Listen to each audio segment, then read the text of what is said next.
Via Nandigram. जी हां, चुनावी रणक्षेत्र में बिगुल बज चुका है। विधानसभा चुनावों के लिए अब बीजेपी और टीएमसी ने एक दूसरे पर जोरदार हमले शुरू कर दिए हैं। सबसे दिलचस्प लड़ाई इस बार दिखाई देने वाली है नंदीग्राम में, क्योंकि शुभेंदु अधिकारी वहां से ममता बनर्जी के खिलाफ चुनाव लड़ सकते हैं। नंदीग्राम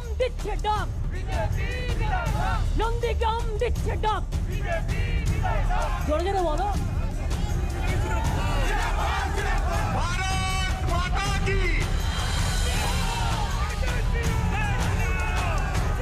अब की नंदीग्राम में नाक की लड़ाई।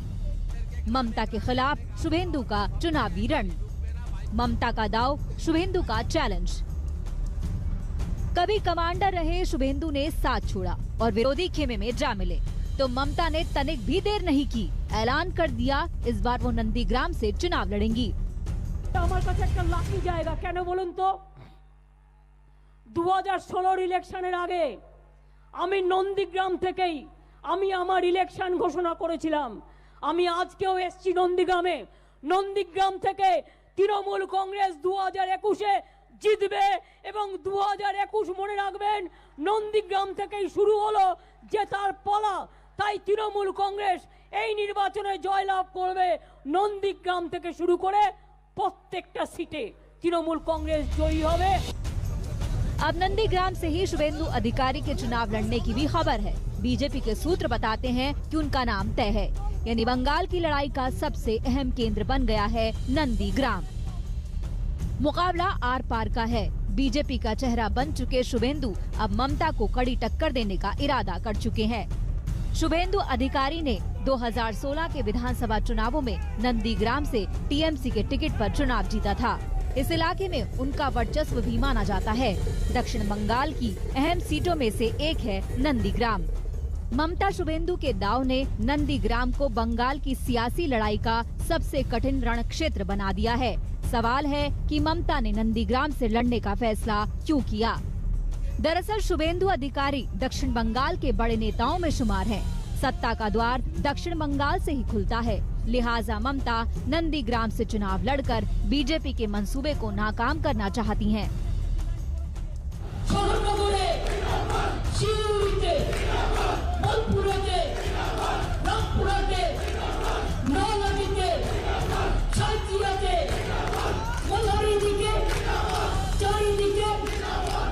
नंदीग्राम के आसपास के इलाकों में टीएमसी का दबदबा रहा है। पिछले 3 विधानसभा चुनावों के आंकड़े बताते हैं कि टीएमसी को मात देना आसान नहीं है। हालांकि शुभेंदु अधिकारी का साथ मिलने के बाद बीजेपी को उम्मीद है कि इसका असर वोट के रूप में दिखेगा। पार्टी को दक्षिण बंगाल में कामयाबी मिलेगी। आज के सन्ध्या बेला घड़ीते टाइम दिए डेट दिए आपनारा लिखे राखुन। 1/2 लाख ভোটে যদি মাননীয়াকে হারাতে না পারি আমি রাজনীতি ছেড়ে দেব। ममता बनर्जी अपने पारंपरिक सीट भवानीपुर से भी चुनाव लड़ेंगी, लेकिन बीजेपी ममता के नंदीग्राम दाव पर तंज कर रही है। হেরে যাওয়ার ভয়ে ভীত হয়েছে। আমি আবার বলছি শেষ পর্যন্ত উনি নন্দীগ্রামে দাঁড়াবেন না। नंदीग्राम मानुष के उन्हीं दिलीप जी, जिस तरह से ममता बनर्जी ने आज ऐलान कर दिया कि वो नंदीग्राम में जाके लड़ेंगे, इससे क्या लगता है आपको? एक ही बात लगता है कि भवानीपुर से जीतने का कोई संभावना नहीं है, इसलिए सेफ सीट ढूंढ रही है। आज बंगाल में टीएमसी के लिए कोई भी सीट सेफ नहीं है। नंदीग्राम के सियासी दावपेच के बीच गृह मंत्री अमित शाह का बंगाल दौरा होने जा रहा है। 30 और 31 जनवरी को अमित शाह 2 दिनों का दौरा करेंगे। माना जा रहा है कि पहले दिन यानी 30 जनवरी को वो नादिया जिले के मायापुर और नॉर्थ 24 परगना के ठाकुर नगर में चुनावी जनसभाएं करेंगे। अगले दिन यानी 31 जनवरी को उलबेरिया में रोड शो करेंगे। साथ ही हावड़ा में चुनावी सभा को संबोधित करेंगे। बीजेपी की इस आक्रामक रणनीति को मात देने के लिए टीएमसी भी तैयारी में जुट गई है। कोलकाता से इंद्रजीत कुंडू के साथ पौलमी साहा, आज तक। बंगाल में नेताजी के नाम पर सियासत तेज होती जा रही है। बीजेपी और टीएमसी दोनों ही इस मुद्दे पर आमने सामने हैं। केंद्र ने नेताजी की जयंती पर 23 जनवरी को पराक्रम दिवस मनाने का फैसला किया है, तो टीएमसी कह रही है कि वो इस दिन को देश नायक दिवस के तौर पर मनाना चाहती है।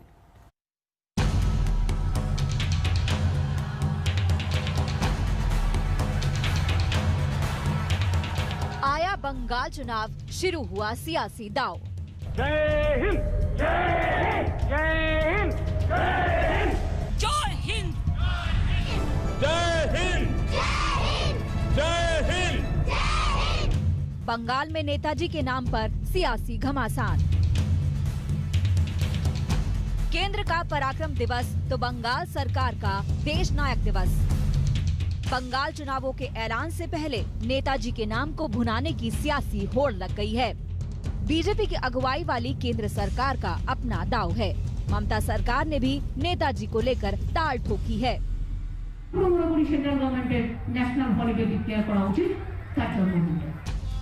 चुनावी अभियान पर निकली ममता बनर्जी जब पुरुलिया पहुंची तो उन्होंने नेताजी के नाम पर बीजेपी की सियासत को पहले खरी खोटी सुनाई और फिर 23 जनवरी को केंद्र के पराक्रम दिवस मनाने के फैसले पर तंज करते हुए अपना दांव चला और नाखुशी जाहिर कर दी। बंगाल और पूरा देश नेताजी के नाम की अहमियत और उनकी कुर्बानी को बखूबी जानता है, लेकिन विधानसभा चुनावों को देखते हुए उनके नाम पर नेता सियासी रोटियां सेकने लगे हैं। बंगाली अस्मिता और धरती पुत्र जैसे मंत्र पाठ शुरू हो गए हैं। केंद्र सरकार ने 23 जनवरी को पराक्रम दिवस मनाने का फैसला किया है। रेलवे मंत्रालय ने ये भी तय किया है कि हावड़ा कालका मेल का नाम अब नेताजी एक्सप्रेस होगा। टीएमसी ने केंद्र के फैसलों से नाराजगी जताते हुए मांग की है कि रक्षा मंत्रालय में मौजूद नेताजी से जुड़े अहम दस्तावेज a history of the Indian National Army 1942 to 1945 को सार्वजनिक किया जाए। टीएमसी ने 2011 में यूपीए शासनकाल में भी एक चिट्ठी लिखी थी। अब पार्टी वही मांग मोदी सरकार के सामने दोहरा रही है। सवाल ये है कि आखिरकार नेताजी सुभाष चंद्र बोस किसके हैं?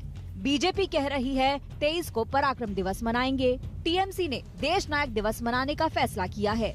पीएम मोदी कोलकाता में नेताजी जयंती पर कार्यक्रम में शामिल होंगे। मुख्यमंत्री ममता बनर्जी भी उसी दिन कोलकाता में रोड शो करेंगी। नेताजी के जन्म जयंती को लेकर पश्चिम बंगाल में दोनों ही पार्टियां राजनीतिक अखाड़े में उतर चुके हैं।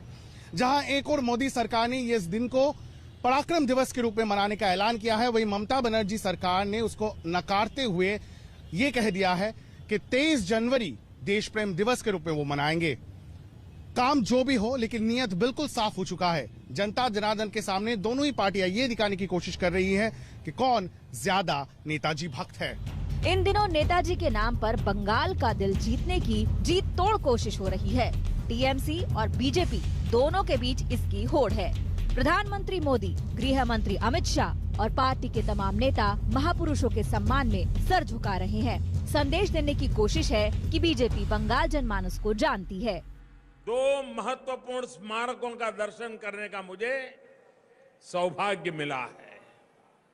पहले मैं सेल्यूलर जेल गया था और उसके बाद उस जगह पर गया जहां 75 वर्ष पहले नेताजी सुभाष चंद्र बोस ने देश की आजादी का उद्घोष करते हुए झंडा फहराया था।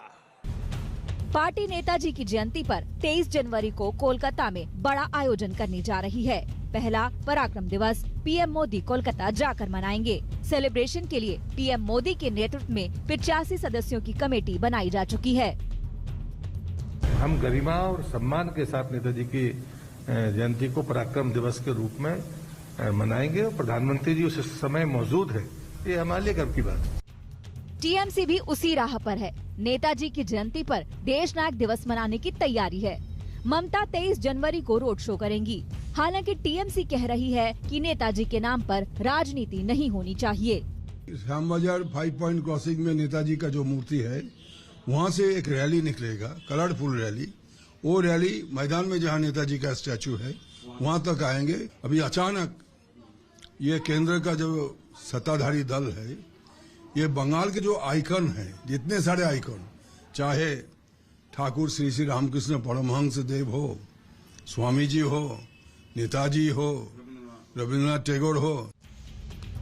3 दिन बाद नेताजी सुभाष चंद्र बोस के नाम पर जारी सियासत का कोलकाता में एक चैप्टर दिखेगा, लेकिन स्वतंत्रता सेनानियों, महापुरुषों और विचारकों के नाम पर जारी सियासत का ये अंत नहीं है। आगे लड़ाई लंबी है। पुरुलिया से अनिल गिरी, कोलकाता से इंद्रजीत कुंडू और पौलमी साहा के साथ आज तक ब्यूरो। बंगाल में चुनाव की तैयारी तेज हो चुकी है। आज मुख्य चुनाव आयुक्त और अन्य 2 चुनाव आयुक्त बंगाल दौरे पर हैं, जहां वो कानून व्यवस्थाओं की समीक्षा करेंगे। बीजेपी लगातार ममता सरकार की कानून व्यवस्था को लेकर हमला बोलती रही है। खुद राज्यपाल सवाल उठा चुके हैं और ऐसे में अब सभी पार्टियों की नजर चुनाव आयोग के दौरे पर है।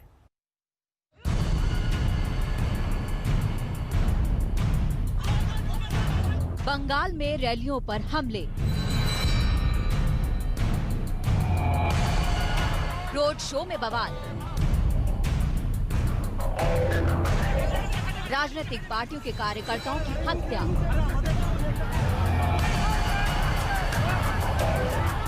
टीएमसी बीजेपी कार्यकर्ताओं में झड़प, बंगाल पुलिस की कार्रवाई पर सवाल। सरकार की कानून व्यवस्था पर ऐसे कई सवाल उठाती रही है बीजेपी। बात चुनाव आयोग तक पहुंच चुकी है। ममता दीदी की सरकार के खिलाफ एक्शन की मांग तक हो चुकी है। बीजेपी कह रही है बंगाल में अशांति के बीच शांतिपूर्ण मतदान कैसे हो। टोलबाजी करने में नंबर 1 है, भ्रष्टाचार में नंबर 1 है, परिवारवाद चलाने में नंबर 1 है, हिंसा करने में नंबर 1 है, बम धमाकों में नंबर 1 है, कार्यकर्ताओं की हत्या कराने में नंबर 1 है। जो बंगाल कभी नंबर 1 पर दिखाई पड़ता था, आज कहीं पर भी 20 के ऊपर नहीं दिखा। वहीं ममता बंगाल में बीजेपी की एंट्री को लेकर उसकी नियत पर सवाल उठा रही है। জিজ্ঞেস করুন, যখন অযোধ্যায় রক্ত ঝরছিল কোথায় ছিল বিজেপি? যখন মানভূমে রক্ত ঝরছিল কোথায় ছিল বিজেপি? যখন বন্দুয়ানে রক্ত ঝরছিল কোথায় ছিল বিজেপি? যখন বাগমুন্ডিতে রক্ত ঝরছিল কোথায় ছিল বিজেপি? যখন মানভূমিতে রক্ত ঝরছিল কোথায় ছিল বিজেপি? মানুষ রাস্তায় বেরোতে পারতো না। बंगाल का इस बार का चुनावी दंगल जबरदस्त है। सत्ता तक पहुंचने का ख्वाब देख रही बीजेपी ने हिंसा के बहाने ममता पर टारगेट करने का कोई मौका नहीं छोड़ा। आरोप प्रत्यारोप के बीच आज मुख्य चुनाव आयुक्त सुनील अरोड़ा, चुनाव आयुक्त राजीव कुमार और सुशील चंद्रा बंगाल दौरे पर हैं। चुनाव आयोग राज्य में कानून व्यवस्था की समीक्षा करेगा। चुनावी तैयारियों को लेकर अधिकारियों से बातचीत भी होगी। मुख्य निर्वाचन आयुक्त सुनील अरोड़ा आज पश्चिम बंगाल के सफर शुरू करेंगे। अपने 2 दिवसीय सफर में वो राज्य के सभी राजनीतिक दलों से मिलेंगे। उसके साथ साथ राज्य के आला कमान से भी वो बातचीत करेंगे, राज्य के कानून व्यवस्था का जायजा लेंगे और उसके साथ साथ इस पे भी कड़ी निगरानी रखेंगे कि किस तरह का प्रस्तुति इस वक्त राज्य में चुनाव के लिए है। बीते 17 दिसंबर को भी चुनाव आयोग की टीम कोलकाता पहुंची थी। राज्य में सियासी हिंसा को लेकर 15 दिसंबर को बीजेपी दिल्ली में चुनाव आयोग को ज्ञापन भी सौंप चुकी है। गंभीर आरोप लगाते हुए पार्टी मांग कर चुकी है कि सुरक्षा के लिए राज्य में अर्धसैनिक बलों की तैनाती की जाए। बंगाल में जल्द से जल्द आचार संहिता लागू हो। बंगाल पुलिस टीएमसी की तरह काम कर रही है। सियासी रंजिश में खून खराबा बंगाल के लिए नई बात नहीं। 10 दिसंबर को साउथ 24 परगना में बीजेपी अध्यक्ष जेपी नड्डा और कैलाश विजयवर्गीय के काफिले पर भी पथराव हुए थे। अभी 2 दिन पहले ही कोलकाता में शुभेंदु अधिकारी के रोड शो के दौरान भी झड़प हुई। लाठी डंडे चले। मंगलवार को ईस्ट मिदनापुर में बाबुल सुप्रियो और शुभेंदु अधिकारी ने रैली की तो ममता की पुलिस पर भी गंभीर सवाल उठाए।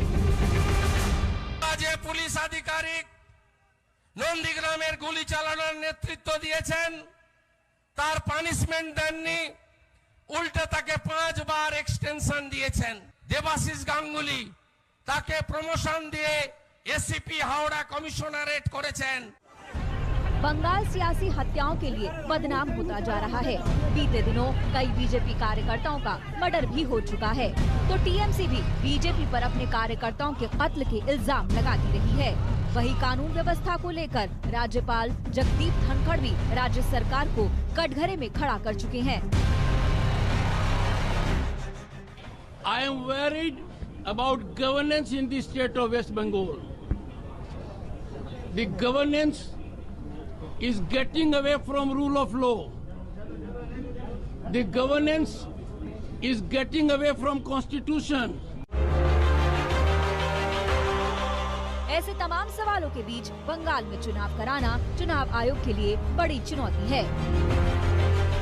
दिल्ली से ऐश्वर्या पालीवाल, कोलकाता से तनुश्री पांडे और इंद्रजीत कुंडू के साथ आज तक ब्यूरो। फिलहाल रुक रहे हैं एक छोटे से ब्रेक के लिए, लेकिन फौरन लौटेंगे और अपडेट्स के साथ। आप देखते रहिए आज तक। नमस्कार, मैं हूं अंजना ओम कश्यप। हमें उम्मीद है ये वीडियो आपको पसंद आया होगा। लेटेस्ट खबरों के लिए यूं ही देखते रहिए आज तक, और इस वीडियो के पसंद आने पर लाइक, शेयर एंड सब्सक्राइब करना ना भूलें।